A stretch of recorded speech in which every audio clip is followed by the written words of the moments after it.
This image is an image of a display in a ground control station of the view from the camera of an unmanned aerial military vehicle called the Reaper. This is an image that is being collected, analyzed, without necessarily a whole lot of human intervention. And I think that's partly the point of an image like this, is to try to figure out for whom is this image sensible and readable.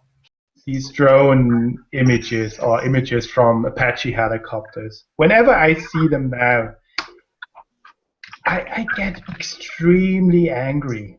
These images are released and leaked by the US government to the public, like successful drone strikes.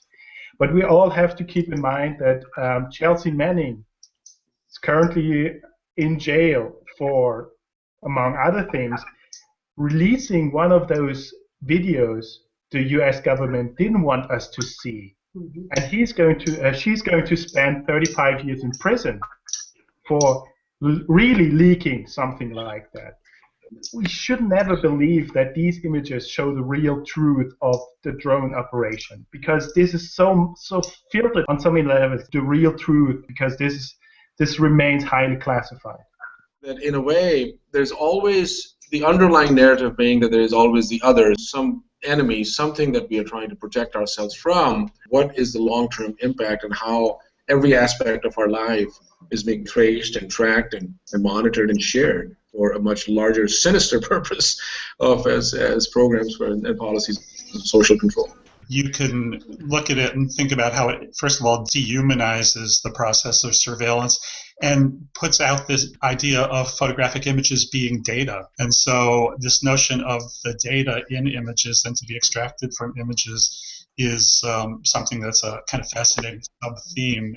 When I saw this image, I was reminded of Marita Sturken's argument about the iconic images that emerged from the first Gulf War, and she talks about bombs in the night sky over Baghdad, and she talks about the point of view shot of a smart bomb approaching its target, and these were the images that got reproduced over and over again in the media during that war. And she argues that they were reproduced and circulated because they communicate a kind of myth of high-tech warfare as clean warfare, low-casualty warfare. And so I saw this image, and of course, drone warfare is being trumpeted in that same sort of way, as high-tech, as cleaner somehow, as lower risk, at least for the U.S. But then what's interesting is that this image is so visually messy. It doesn't look clean at all, right? This overlay of all of this technically specific information communicates to us as laypersons everything that we don't understand about what we're looking at.